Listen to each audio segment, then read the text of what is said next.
Bismillahirrahmanirrahim. Alhamdulillahi Rabbil alamin. Wassalatu wassalamu ala ashrafil mursalin wa ala alihi wa ashabihi ajma'in. Allahumma allimna ma yanfa'una wanfa'na bima 'allamtana wa zidna ilman. Allahumma arina al-haqqa haqqan warzuqna ittiba'ah wa arina al-batila batilan warzuqna ijtinabah. وجعلنا ممن يستمعون القول فيتبعون أحسنه وأدخلنا برحمتك في عبادك الصالحين أما بعد السلام عليكم ورحمة الله تعالى وبركاته 39. baytimiz Siddiqa va Zahro radhiyallohu anhumolar haqida. Oysha onamiz radhiyallohu anha va Fatima onamiz radhiyallohu anholar haqida. Walis-siddiqati rujhanu fa'lam ala Zahroy fi ba'dil khilali. Siddiqa roziyallohu anhoning Zahro roziyallohu anhodan ba'zi fazilatlarda ustunligi borligini bilib qo'ygin. Nazmiy bayoni: Siddiqada Zahrodan ustun taraf bor, ba'zi xislatlarda qilsang e'tibor. Mana endi Oysha onamiz roziyallohu anha va Fatima Zahro roziyallohu anholar haqida bu baytimiz. Siddiqa bu Payg'ambarimiz sollallohu alayhi vasallamning juft halollari, Abu Bakr Siddiqning qizi Oysha onamiz. Zahro esa Payg'ambarimiz sollallohu alayhi vasallamning qizlari Fatima Zahro radhiyallohu anha. Oysha radhiyallohu anha ba'zi xislatlarda Fatima radhiyallohu anhadan afzal bo'ladigan bo'lsa, to'rttalari bil ittifoq Oysha radhiyallohu anhadan afzaldir. To'rala xalifa. Bu ikkala onamizning fazilat haqida payg'ambarimizning aytgan hadislari bor. Quyidagi hadisda Fatima Zahroni fazilat haqida so'z ketadi. Aqbalat Fatimatu tamshi ka'anna mashyataha mashyun nabiy sallallohu alayhi vasallam. Oysha onamiz roziyallohu anhodan rivoyat qilinyapti. Fatima onamiz haqida aytilgan hadis. Rasululloh sallallohu alayhi vasallamning qizlari Fatima onamiz yurib kela boshladi. Uni yurishi xuddi Nabiy sallallohu alayhi vasallamning yurishidek edi. Payg'ambarimiz marhabo, xush kelibsiz qizim dedilar. So'ngra o'zini o'ng yoki chap tomonga o'tkazdilar qizlarini. So'ngra qizini quloqiga bir so'zni shivirlab aytdilar. Fatima Zahro yig'lab yubordi. Shunda Oysha onamiz so'rayapti: "Nimaga yig'laysiz?" So'ngra payg'ambarimiz yana bir so'zni Fatima Zahroga shivirlab aytdilar. Endi Fatima onamiz kuldilar. Shunda Oysha onamiz aytadiki, xursandchilik bilan xafagarchilikni bugungi kundagi kabi yaqinligini ko'rmagandim dedim. So'ngra Fatima onamizdan so'radi. Nima dedi?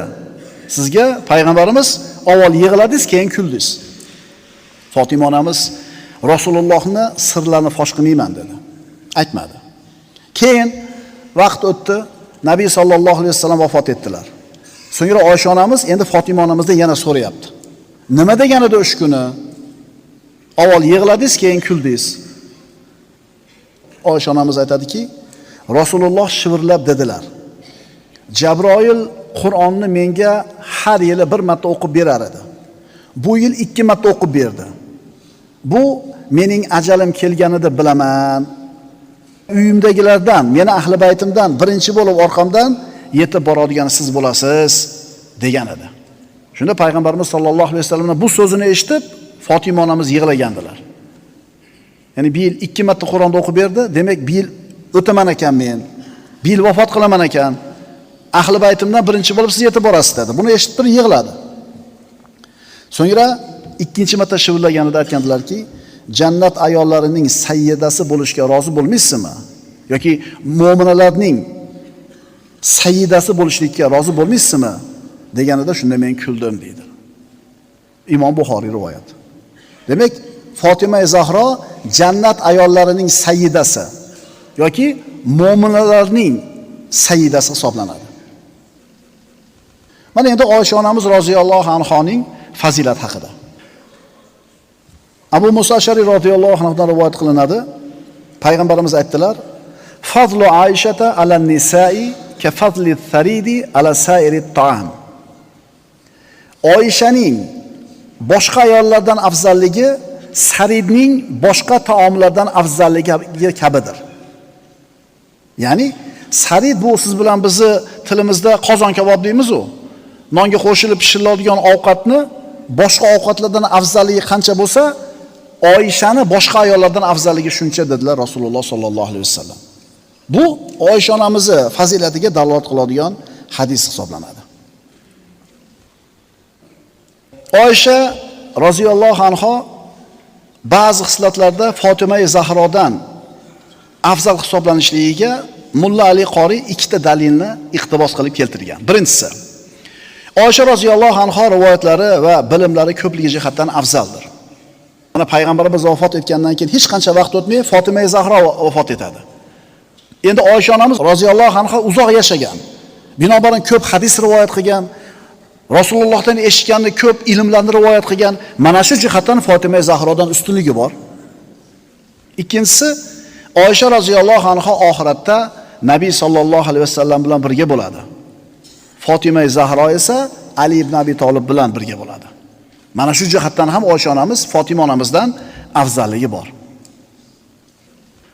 So'ngra so'zida davom etib Mulla Ali Qori aytadi: "Ammo bu so'z Imom Malikdan naql qilingan Fatima Nabiy sallallohu alayhi vasallamning bir bo'laklaridir. U zotning bir bo'laklaridan hech kimni afzal sanamayman degan so'zga zid emas. Chunki Imom Malik rahmatullohi alayh aytgan jihatlari e'tiboridan qaralsa, hech kim u zotning gapiga qarshi chiqmaydi. Mazhabboshimiz Imom Azam rahmatullohi alayh vasiyat kitobida shunday deydi: Oysha radhiyallohu anha Hadija Kubrodan so'ng olamdagi barcha ayollarning sayyidasi va mo'minlarning onalaridir. Payg'ambarimiz sollallohu alayhi vasallam mana endi Oysha onamizning fazilati aytildi, Fatima onamizning fazilati aytildi. Yana Fatima onamizning fazilatlaridan kamula minar rijali kathir. Erkaklardan juda ko'plari komillik darajasiga yetdi. Payg'ambarlar, anbiyolar, siddiqlar, nabiylar, shahidlar. Ayollardan faqat 4 tasi komil bo'ldi dedilar Rasululloh. Bular Maryam binti Imron, Fatima binti Muhammad, Hadija binti Huvaylid, Osiyo binti Muzahim, Firavnning ayoli. Mana shu kamol topgan 4 ta ayol sanalganda Fatima onamiz roziyallohu anha ikkinchi bo'lib sanaladi.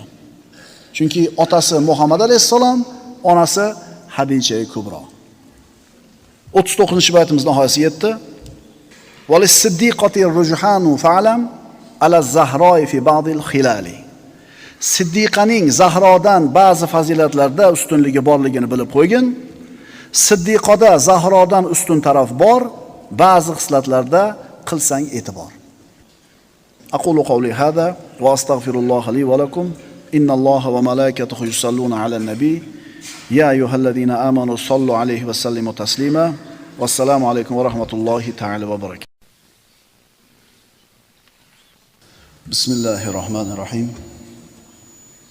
Innal hamdalillahi nahmaduhu wa nasta'inuhu wa nastaghfiruh wa na'udhu billahi min shururi anfusina wa min sayyiati a'malina. Man yahdihillahu fala mudilla lahu wa man yudlilhu fala hadiya lahu. Wa nashhadu an la ilaha illallah wahdahu la sharika lahu wa nashhadu anna Muhammadan abduhu wa rasuluh. Amma ba'd, assalomu alaykum va rahmatullohi ta'ala va barakatuh.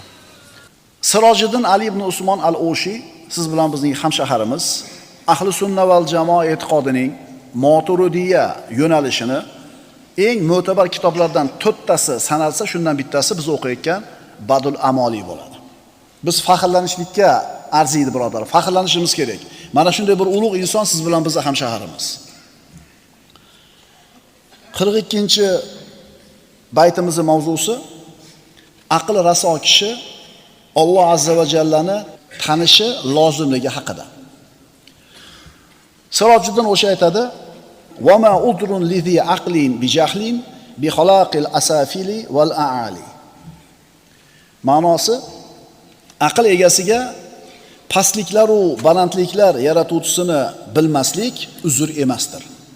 Nazmi bayoni: oqil banda aslo uzrli bo'lmas, gar u yer va osmon xoliqin bilmas. Aql hushi joyida bo'lgan odam Allohni tanimasligi unga uzr bo'lmaydi. Mavzu shu. Har bitta aqli hushi joyida bo'lgan odam osmonlar va yerni yaratgan Alloh subhanahu va taoloni bilmasdan, tanimasdan dunyodan o'tib ketishi uni qiyomat kunida so'ralmasligiga uzr bo'la olmaydi. Aql inson zotiga berilgan eng ulug' ne'mat. Alloh taolo farishtalarga aql berdi, lekin shahvatni bermadi. Hayvonlarga esa shahvatni berdi, aqlni bermadi. Endi inson zotiga aqlni ham berdi, shahvatni ham berdi. O'zi hayvonda aqli bormi, yo'qmi? Aqli yo'qmi? Qanaqa uyini topib kelyapti qo'ylar bo'lmasa? Qanaqa qushlar minglarga kilometr borib qaytib kelyapti? O'sha zebrani qarang, mingta zebraning ichida enasini tanib kelyapti. Tug'ilib bilan emishni qadam bilyapti o'sha sigir bolasi. Shu o'rinda hayvonlarni qilayotgan tartibli xatti-harakati agar aqldan bo'lmasa, unda u harakatlarini nima deymiz? Haqli savol. Mana shu savolning javobini dalillar bilan o'rganish aqlga tegishli bo'lgan hukmlarni yana ham yaxshiroq tushunishimizga yordam beradi. Hayvonlarda aql bormi? Hayvon so'zi lug'atda aqli bor yo'qligidan qat'iy nazar ruhi bor barcha narsaga ishlatiladi. Istilohda esa sezish qobiliyati bo'lgan, o'z xohishi bilan harakatlanadigan rivojlanuvchi jismga hayvon deyiladi.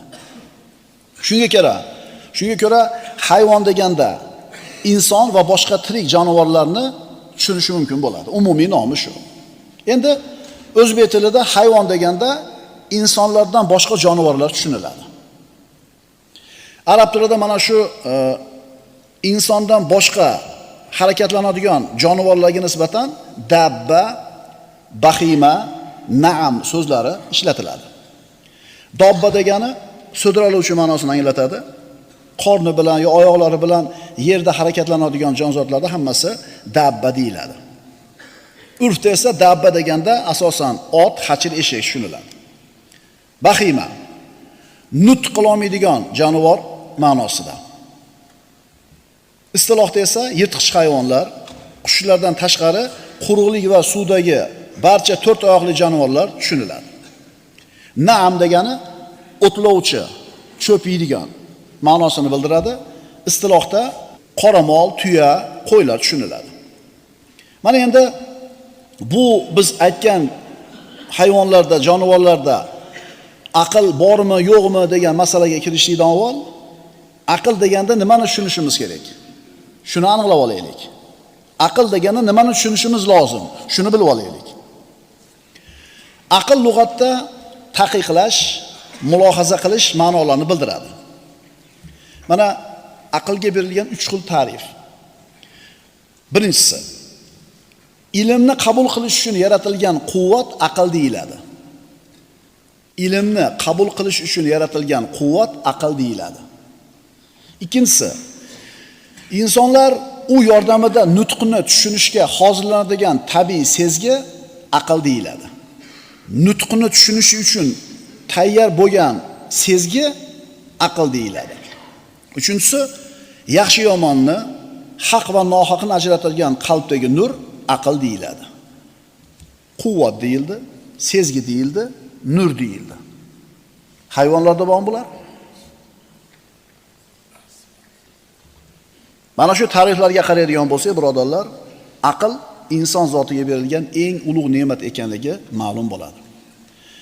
Aqlni eng ulug' ne'matlardanligi e'tiboridan yana lub deyiladi, mag'iz degani. Shuning uchun insonning aqli insonning mag'izi hisoblanadi. Alloh taolo Qur'onda aytadi, astagfirullah, "Va ma yadhakkaru illa ulul albab." Faqat aql egalarigina eslatma olurlar. Insonga mana shariat tomonidan buyurilgan buyruqlar bor. Namoz, roza, haj. Mana shu amallarni sizni ustingizda farz bo'lishligini shartlardan bittasi aql. Aqli joyida odam shariat hukmlarini bajarishligi kerak. Majnun odamdan, espas odamdan, esi yo'q odamdan bu ishlar so'ralmaydi. Dunyoda ham, oxiratda ham. Qaytarib aytamiz, shariat buyruqlari siz ustingizda farz bo'lishi uchun sizda aql bo'lishligi kerak. Aqli bo'lmasa, shariat hukmlari unga joriy bo'lmaydi. Alloh taolo insoniyatga aql degan ne'matni berganidek, hayvonlarga o'tkir sezgirlik va jismoniy quvvat bilan birga ularning yashashlari uchun zarur bo'lgan his etish qobiliyati berilgan. Demak, his etish qobiliyati deyiladi, aql deyilmaydi. Quvvati bor, sezgirligi bor va his qilish qobiliyati bor. Bu haqida Qur'oni Karimda shunday deyiladi. Astaidu billah. Qala Robbuna allazi a'ta kulla shay'in xalqahu thumma hada. U bizning Robbimiz har narsaga o'z yaratilishini bergan hamda uni hidoyatga solgan zotdir. Nimani yaratgan bo'lsa yaratdi, suratini berdi va hidoyatini berdi. Bu payg'ambarlar olib kelgan risolatni tushunmaylik bu yerda hidoyat. Har bitta jonivor dunyoda yashashligi uchun nima kerak bo'lsa, shuni berdi. Sezgini berdi. O'sha ko'rgan narsani yeyish mumkin emasligini ajratadigan sezgini berdi. Hidlab ko'radi o'shunchini hayvon, bilasizmi? Ko'rdi, yeydigan narsalarga o'xshadi, keldi, hidlab ko'rdi, o'tib ketdi. Demak, u sezgi uni yemadi dedi. Lekin aql emas bu. Ya'ni Alloh taolo mavjudotlarga hayot berdi va ular mana shu hayotini davom etkazishligi uchun nimalar zarur bo'lsa, ularga shu narsalarni berib qo'ydi. Ularni yashashi uchun berilgan ana shu hidoyatni ulamolar hayvonlarning idroki deb atashadi. Aql emas. Aql emas. Masalan, bir hayvon tug'ildida darrov enasini emishlikni biladi. Kim o'rgatdi unga bu narsani? Bu idrok uni tirik qolishligini sharti. Shuning uchun mana shu tuyg'uni Alloh taologa berib qo'ydi. Ana shu hayvonlar xavf va xatarni his qilishga bo'lgan idroklari tajriba bilan ortib boraveradi. O'shuning uchun katta bo'lib qolgan hayvon odamni ko'rganda yo bir yirtqichni ko'rganda qochib ketadi. Chunki tajribasi bor. Endi yangi tug'ilgan hayvonda bu tajriba yo'qligi uchun turaveradi. Endi hayvonlarni mana shu idroki qayerdan ovqat topib yeyish, qayerdan ehtiyot bo'lish degan narsalar bilan Alloh taoloning jihozlab qo'ydi. Masalan, qushlar minglagan kilometrda qush uchib keldi, adashmadi. Endi shu qush bir xonaga kirib qolsa, o'zini derazani shishasiga borib gumbulatib uryapti o'zini. Demak, aql emas-da u. Bir marta urgandan keyin to'xtash kerakmi? Demak, aql emas u. Aql emas u. Endi inson aqli va hayvonlarning ana shu idrokining o'rtasida nima farqlar bor? Inson aqli o'zining yashashiga aloqasi bor narsalarga ham, aloqasi yo'q bo'lgan narsalarga ham, uzoq joylarga ham, o'tgan zamonlarga ham e'tiborini qarata oladi. Inson aqlini boshqara oladi. Hayvonlarning idroki esa faqat o'zlarini tabiatiga xos narsalarnigina ajrata oladi. Undan boshqa narsalarni ajrata olmaydi, idrok qila olmaydi. Aytdiki, mana minglagan kilometrdan qush uchib keldi, o'ziga tegishli bo'lgan narsa bo'lganligi uchun, lekin uyga kirganda u yerda derazada shisha borligiga aqli yetmayapti. Masalan, bir tog'dan katta bir tosh yumalab kelayotgan bo'lsa, hayvon unga qaraydida, u o'ljami yoki yirtqichmi? Shuni bilishligi kerak. Agar o'malab kelayotgan o'sha tog'dan yumalab kelayotgan narsa o'lja ham emas, yirtqich ham bo'lmaydigan bo'lsa, hayvonni idrok qilishning chegarasi tugaydi. Endi ishi bo'lmaydi u bilan. Ammo ana shu toshni yumalab kelayotganligini ko'rgan insonchi, avval xavfsirab qaraydi, toshligini bilgandan keyin, unga xatar yo'q ekanligini bilgandan keyin aqli o'chib qolmaydi. Yana fikr etishda davom etadi. Kim yumalabdi bu toshni? Tevada birov yuribdi shekilli, odammikin, hayvonmikin? Aql yurita oladi. Hayvon nima qildi? Yirtqich emas, o'lja emasligini bilgandan keyin aqli boshqa tomonga burildi. Idroki boshqa tomonga burildi. Ammo inson yirtqich emas, hayvon emas, o'lja emasligini bilgandan keyin ham uni orqasidagi narsani fikr qila olyapti. Aqli bor ekanmi hayvonlarda? His ekana u. Idrok ekana u. o'ziga kerak bo'lgan narsani tushunadigan darajadagi idrok, lekin aql emas u. Hayvonlarda aql yuritish va tafakkur qilish qobiliyati bo'lmaganligi sababli ular aql yordamida ma'lumot ola olmaydi. Balki his qilish a'zolari yordamida ma'lumotga ega bo'ladi. Ma'lumotni aqli bilan olmaydi. His qilishligi bilan olib qoladi. Masalan, itni dressirovka qildiradi biroq. O'tir desa o'tiradi, tur desa turadi. Bir narsani olib ketsa olib keladi. U aqli bilan emas, o'sha bo'yiga his qilishi bilan. Bitta so'zni eslab qoladi u. Kalta edirg'itdingiz, aport dedingiz. O'sha so'zni eslab qoladi u. O'sha so'zni aytganingizda olib keladi borib. O'tir deganingizda ishora bilan ko'rsatib o'tiradi. Aqli bilan emas, bu yerga his qilishi bilan olib eslab qoladi bu narsani. Aqli bilan emas. Mana shu ma'noda Qur'oni Karimda ayrim odamlar hayvonlarga o'xshatilgan. Aqli bor, lekin aqlini ishlatmaydi. Hayvonga o'xshaydi. Astaidu billah. Am tahsabu anna aktharahum yasma'una aw yaqilun inhum illa kal an'am bal hum adallu sabila. Yoki siz ularning ko'plarini tinglay olurlar yo anglay olurlar deb hisoblaysizmi? Aslida ularning hayvonlardan farqi yo'q, balki yana ham yo'ldan ozgandirlar. Ya'ni hayvon birodarlar o'ziga foydali va zararli bo'lgan gapni farqiga bormaydi.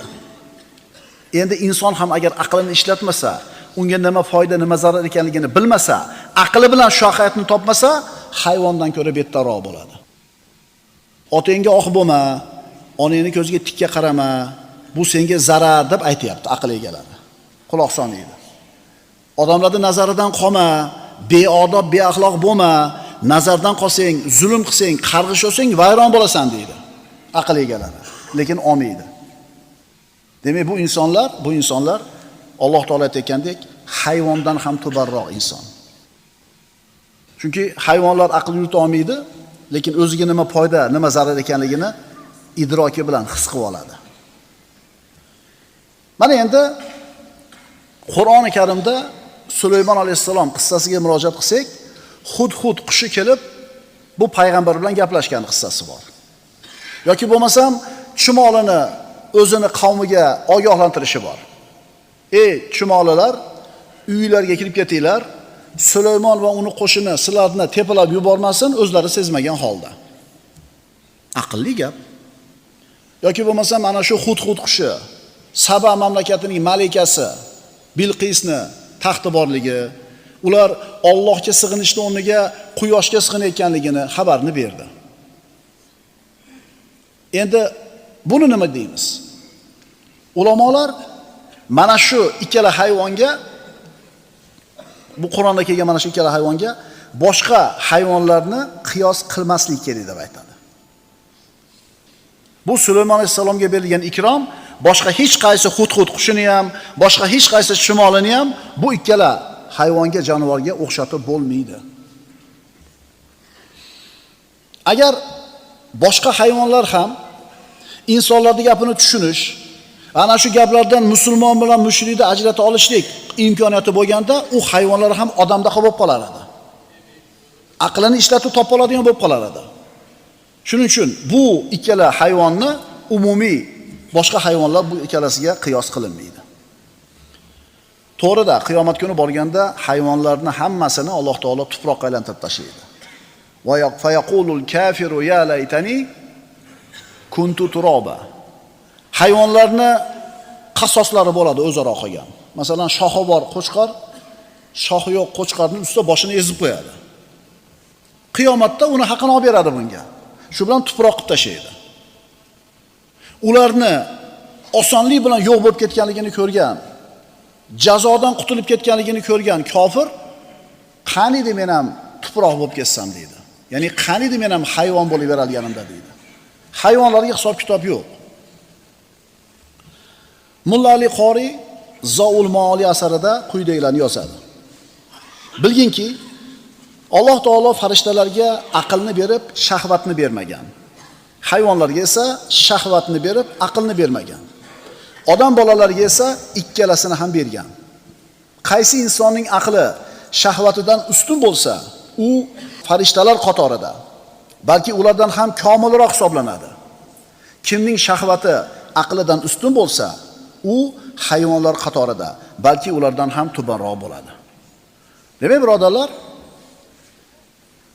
har bir aql egasiga o'ziga berilgan aqlni haqqini ado etish kerak. Ya'ni aqlning haqqi nima edi? Allohni tanishi edi, unga iymon keltirishi edi. Inson dunyoga keldi, aql hushi joyidami?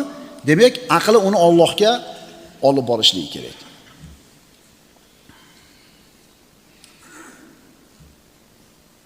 Aql nima? Allohni tanitadigan narsa. Alloh nima? Aqlga sig'maydigan narsa. Aql nima? Allohni tanitadigan narsa. Alloh nima? O'shuning uchun qayerda demanglar. Allohning yuzi, qo'li, joni, boldiri, kulishi, kelishi, ketishi demanglar. Chunki aqlga qisqagina gap bizni aqidamizni ifodalab turibdi. Aql nima ekan? Allohni tanitadigan narsa. Alloh nima ekan?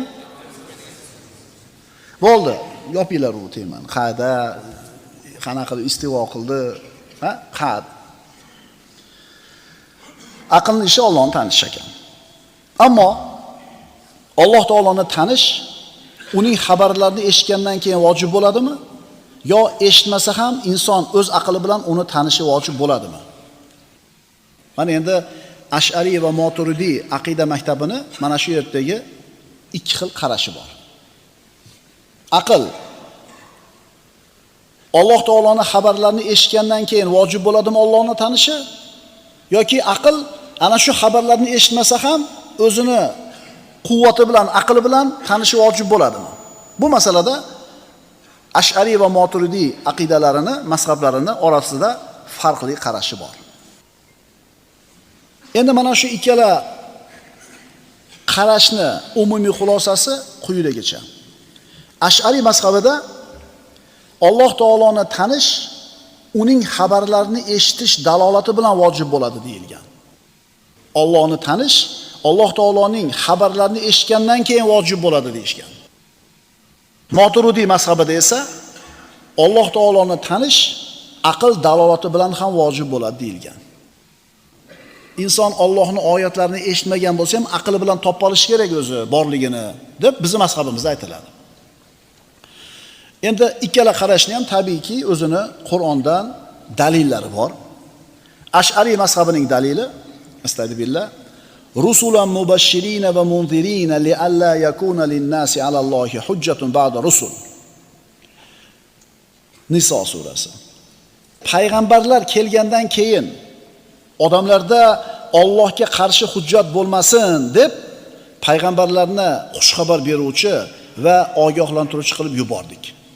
Ya'ni aqlni o'zi Allohni tanishlik uchun dalil hujjat bo'lganida Alloh taolo payg'ambarni yubordik deb aytmas edi.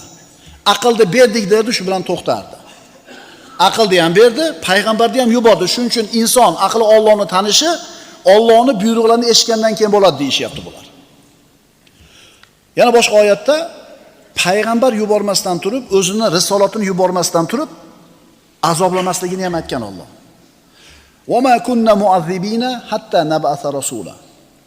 To payg'ambar yubormagunimizcha biror kimsani azoblovchi bo'lmadik. Demak, Ash'ari aqidasida aql Allohni tanishligi Allohning xabarlarini eshitgandan keyin bo'ladi deyishdi va dalillarni keltirishdi. Endi Moturidi mazhabida qanaqa edi? Aql Allohning xabarlarini eshitmasa ham o'zini quvvati bilan, o'zini ishi bilan Allohni tanib olishlik kerak deyiladi. Dalil osmon, yer, oy, quyosh, tog' toshlar, daraxtlar, bularda hammasi Alloh taoloning borligi va qudratiga dalolat qiladigan alomatlar. Inson aqli bilan topib olishligi kerak shuni. Astagfirullah. Va ka'ayyin min dabbatin fis samawati val ard yamurruna 'alayha va hum anha mu'ridun. Yusuf surasi. Osmonlar va yerda qanchadan qancha alomatlar bor. Allohning qudratiga dalolat qiladigan, lekin ular yonidan yuz o'girgan hollarda beparvo o'tib ketadilar. Ya'ni inson mana shu atrofda bo'layotgan voqea hodisalar, bu borliq haqidagi mavjudotlar haqida fikr qiladigan bo'lsa, albatta Allohning borligiga iymon keltirgan bo'lar edi. Bu esa insonda aql borligining o'zi Alloh taoloni tanishlikka sabab ekaniga dalolat qiladi. Mushriklar ham birodarlar Alloh taoloning borligini tan olishgan. Faqat Allohga shirk keltirib boshqa narsalarga ham sig'inishgan. Astagfirullah. Wala in sa'altahum man khalaqas samawati wal ard la yaqulunna khalaqahunna al-azizul alim. Ey Muhammad alayhisalom, qasamki agar ulardan osmonlar va yerni kim yaratgan deb so'rasangiz, albatta ularni qudratli va bilimli Alloh yaratgan deyshadi. Tanishgan Allohning borligini, lekin shirk keltirishgan. Bu esa Alloh taoloni tanish insonning fitratida borligini bildiradi. Bu fitratni Alloh taolo insonga qo'shib yaratganini bildiradi. Shunga ko'ra aqlli, xushli har bitta odam Alloh taoloni tanishligi lozimligi va tanimasligi uzr bo'lmasligini bildiradi. Inna sam'a wal basara wal fuada kullu ulaika kana anhu mas'ula. Chunki quloq, ko'z, dilning har biri to'g'risida har bir inson mas'ul bo'lur. Quloqning ishi eshitish, ko'zning ishi ko'rish, dilni ishi tushunish. Lekin ko'z ham, quloq ham, dil ham aql bo'lmasa mas'ul bo'lmaydi. Chunki ko'z haqni ajrata olmaydi, aql ajratib beradi. Quloq haq bilan botilni ajratib bera olmaydi, faqat eshitib qo'yadi u. Aql ajratib beradi. Shuning uchun haq bilan botil, oq bilan qora aql bilan ajratiladi, birodarlar. Agar haq bilan nohaqni ajratishlikda aql hujjat bo'lmaganida quloqda eshitishi-yu, ko'zni ko'rishi behuda ish bo'lib qolar edi. Shuning uchun aql hamma tanishliklarni asosiy doirasi hisoblanadi. Xulosa qilib o'tadigan bo'lsak, aqli raso bo'lgan insonga yer osmonlarni yaratuvchisi Alloh taoloni tanimasligi uzr hisoblanmaydi. Aqulu qawli hada va astaghfirulloh li va lakum. Innalloha va malaikatahu yusalluna alan nabiy ya ayyuhalladhina amanu sallu alayhi va sallimu taslima.